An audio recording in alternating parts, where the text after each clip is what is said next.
بسم اللہ الرحمن الرحیم۔ محترم سامعین، آج میں آپ کے سامنے آج کی نشست میں چوہے اور مینڈک کی دوستی ایک بتانا چاہتا ہوں۔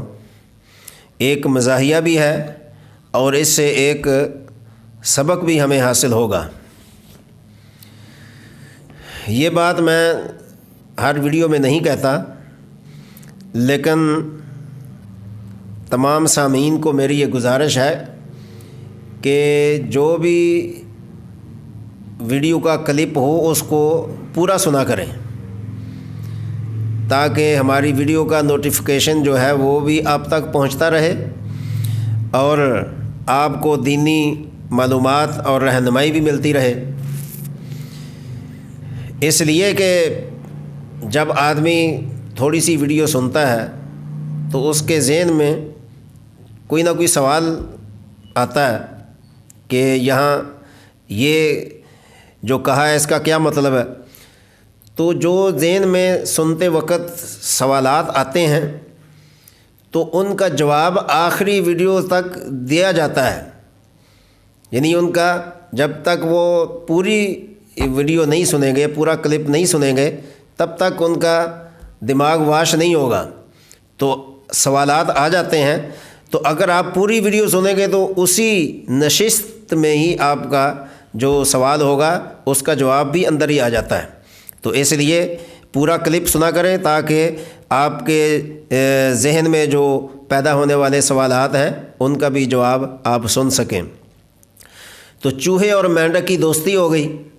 اب ان کی دوستی بنتی تو نہیں ہے کہ چوہا ایک خشکی کی مخلوق ہے اور مینڈک ایک پانی کی مخلوق ہے، تو خشکی والا پانی والے سے کیسے دوستی لگائے گا؟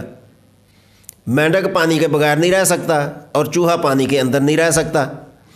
تو اب دوستی ان کی بڑی مضبوط ہو گئی۔ اب ہوتا کیا تھا کہ چوہا روزانہ آتا پانی کے پاس، دریا، ندی، نالے، سمندر کے پاس آتا اور وہاں آ کے بیٹھ جاتا کہ جب مینڈک باہر نکلے گا تو اس سے ملاقات کریں گے، راز و نیاز کی باتیں کریں گے۔ اب مینڈک پانی میں ہے، پانی میں اس کو کیا پتا کہ باہر چوہا بیٹھا ہوا ہے؟ تو بڑی پریشانی تھی، دوستی بھی پکی تھی لیکن پریشانی بھی، ملاقات نہیں ہوتی۔ تو روزانہ چوہا آ کر پانی کے کنارے پر بیٹھ جاتا اور آوازیں دیتا مینڈک کو۔ اب کبھی مینڈک اگر کنارے کے قریب ہوتا تو سن لیتا، دور ہوتا تو نہ سنتا۔ تو بہرکیف کبھی کبھی چوہے کو بڑا لمبا انتظار کرنا پڑتا، لیکن ملاقات کے بغیر نہیں جاتا تھا۔ خیر اسی طرح سلسلہ چلتا رہا۔ جب ملاقات ہوتی تو بڑی بڑی پرانی کہانیاں، قصے ایک دوسرے کو سناتے اور لذت حاصل کرتے۔ تو چوہا تنگ آ گیا کہ یہ میں اتنی دیر تک بیٹھا رہتا ہوں، اس کو میری آواز نہیں جاتی، یہ بات نہیں سنتا اور باہر نہیں آتا، ملاقات میں تاخیر ہو جاتی ہے، بڑی بے قراری، بے چینی ہوتی ہے۔ تو ایک دن چوہے نے مینڈک سے کہا کہ یار بات یہ ہے کہ ملاقات میں جو ہے نا بڑی پریشانیاں ہیں، تو اس کا کوئی حل نکالنا چاہیے۔ تو مینڈک نے کہا بھی کیا حل ہو سکتا ہے؟ بہرحال چوہے نے ایک حل بتایا اس کو۔ چوہے نے کہا کہ ایک رسی لے کر وہ میں آپ کی ٹانگ کے ساتھ باندھ دیتا ہوں اور اس رسی کا دوسرا سرا جو ہے وہ میرے پاس رہے گا۔ تو جیسے ہی میں آؤں گا ملاقات کے لیے تو باہر سے وہ رسی میں ہلاؤں گا تو آپ کو محسوس ہوگا کہ رسی کوئی کھینچ رہا ہے، تو آپ سمجھ لینا کہ یہ چوہا آیا ہے ملاقات کے لیے۔ میرا وقت بھی بچ جائے گا، زیادہ دیر تک آوازیں بھی نہیں لگانی پڑیں گی، انتظار بھی نہیں کرنا پڑے گا، اور آپ کو پتہ بھی چل جائے گا کہ چوہا صاحب ملاقات کے لیے آئے ہیں۔ جب یہ فارمولہ چوہے نے پیش کیا، چونکہ چوہا بڑا خبیث ہے، اس کے دماغ میں جو ہے نا اس قسم کی چیزیں آتی ہیں کہ کس طریقے سے وہ دوسرے کو الو بنا سکتا ہے۔ تو مینڈک کو جب اس نے یہ بتایا تو مینڈک ایک دم سوچنے تو لگا کہ یہ کام ٹھیک تو نہیں ہے کہ میں گویا کہ یہ ایک اپنی بربادی کا سامان پیدا کرنے لگا ہوں۔ لیکن مروت کے اندر مینڈک نے اس کی بات مان لی، اس نے کہا چلو ٹھیک ہے کر کے دیکھ لیتے ہیں۔ تو اس کے بعد یہی ہوا کہ وہ ایک رسی سے چوہے نے اس کی مینڈک کی ٹانگ کو باندھ دیا اور اس کے دوسرے سرے کو اپنے پاس رکھ لیا۔ اب چوہا جب بھی آتا تو وہ ڈوری ہلاتا اور مینڈک کو پتہ چل جاتا اور ملاقات کے لیے باہر آ جاتا۔ کچھ عرصہ یہ سلسلہ چلتا رہا۔ تو کہتے ہیں کہ جب انسان کی بربادی کا وقت آتا ہے نا تو اس کی عقل پر اس کا نفس غالب آ جاتا ہے۔ نفس جو ہے نا وہ عقل کے اوپر پردہ ڈال دیتا ہے کہ اس کو پتہ نہیں چلتا کہ میری تباہی کا وقت آنے والا ہے۔ تو یہی ہوا کہ ایک دن چوہا آیا ملاقات کے لیے، ڈوری ہلانے کے لیے، اور اوپر سے ایک چیل آئی۔ چیل کی نظر بڑی تیز ہوتی ہے۔ اس نے چوہے کو دیکھا جب دریا کے کنارے پہ بیٹھا ہوا ہے تو چیل نے اپنے منہ میں چوہے کو اٹھایا۔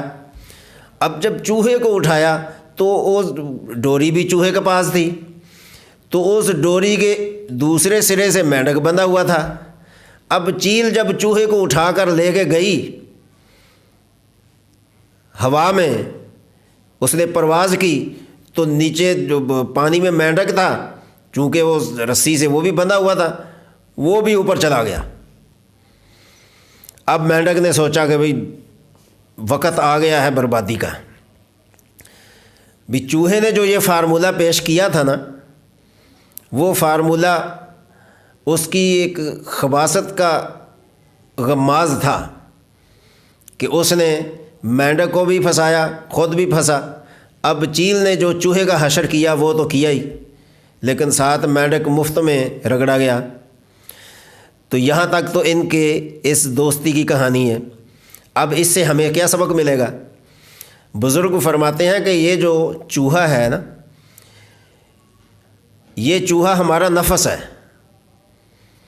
اور روح جو ہے یہ مینڈک ہے۔ اب چوہے کا کام ہے خباثت کرنا، کہ روح کو ورگلانا، کہ یہ خشکی کی مخلوق ہے، اور روح جو ہے وہ قرب الہی کے پانی میں رہتی ہے۔ اللہ کے ذکر کا پانی، نماز کا پانی، عبادت کا پانی، ریاضت کا پانی، نوافل کا پانی، یہ جتنی ہم عبادات کرتے ہیں وہ رحمت الہی ہے۔ تو رحمت الہی کے پانی میں روح رہتی ہے، وہاں روح کو سکون ملتا ہے جیسے مینڈک کو پانی میں سکون ملتا ہے۔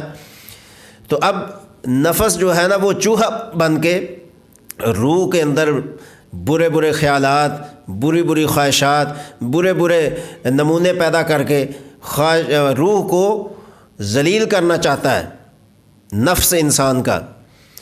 تو اگر روح نفس کے فارمولے میں آ جائے، یعنی نفس کے شکنجے میں آ جائے اور نفس کی بات مان لے جیسے مینڈک نے مان لی تھی، تو پھر روح کا حال بھی وہی ہوتا ہے جو مینڈک کا ہوا۔ تو بزرگ فرماتے ہیں کہ نفس چوہے کی طرح ہے کہ جو روح کو ورگلانے کی کوشش کرتا ہے، برباد اور ذلیل کرنے کی کوشش کرتا ہے، اور روح قرب الہی کے پانی میں رہتی ہے، اور جو اوپر سے چیل آئی تھی وہ چیل کیا ہے؟ وہ شیطان ہے۔ جب ان دونوں کو اس طرح وہ دیکھتا ہے تو پھر وہ نفس جو ہے نا وہ شیطان کے شکنجے میں آ جاتا ہے۔ شیطان نفس کو ورگلا کر، اور نفس نے آگے روح کو ورگلایا ہوتا ہے، تو جیسے وہ چیل چوہے کو اٹھا کر لے گئی، ساتھ مینڈک بھی گیا، وہ دونوں کی زندگی برباد ہوئی۔ اسی طرح شیطان نفس کو، اگر نفس اللہ کے حکم کا تابع نہیں ہے، اگر نفس عبادت گزار نہیں ہے، اگر نفس کے اندر خوف خدا نہیں ہے، اگر نفس دین کی تابع داری میں نہیں ہے، تو وہ شیطان کا لقمہ اجل بن جاتا ہے۔ اور اگر روح اس نفس کے شکنجے میں آ جائے تو وہ روح بھی ساتھ نفس کے تباہ اور برباد ہو جاتی ہے۔ یہ دوستو ہماری زندگی ہے۔ ہم نے شیطان سے بھی بچنا ہے، روح کی خباثت سے بھی بچنا ہے، اور نفس کی خباثت سے بھی بچنا ہے، اور روح کو ہم نے قرب الہی کے پانی میں رکھنا ہے، ذکر اذکار کے ذریعے سے، تلاوت قرآن کے ذریعے سے، درود پاک کے ذریعے سے، اور نمازوں کے ذریعے سے، عبادات کے ذریعے سے ہم نے روح کو قرب الہی کے پانی میں ہر وقت رکھنا ہے، تاکہ چوہا اس کا شکار نہ کر لے اور شیطان اس پر حملہ نہ کر دے۔ اللہ تبارک و تعالی ہمیں سمجھ